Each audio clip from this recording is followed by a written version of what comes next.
Assalamualaikum warahmatullahi wabarakatuh.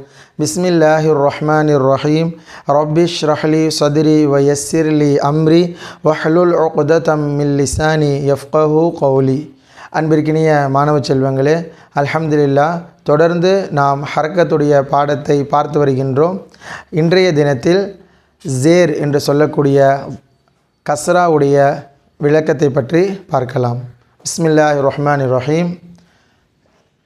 கஸ்ரா ஜேர், இதற்கு இணையான ஆங்கில எழுத்து ஐ, வோவல்ஸ் SIC, VIV, LI லி, NI நீ.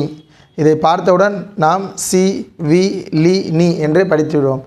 அதே போல் அரபியில் எஸ்ஸுக்கு இணையான எழுத்து சீன், ஐயிற்கு இணையான எழுத்து ஜேர் சி, வாவ் கஸ்ரா வி, லாம் கஸ்ரா லி, நூன் கஸ்ரா நீ. மீண்டும் ஒரு முறை, சீன் கஸ்ரா சி, அதாவது இதனுடைய சப்தங்கள் எல்லாம் முடியும் பொழுது இ என்ற சப்தத்தில் முடியும்.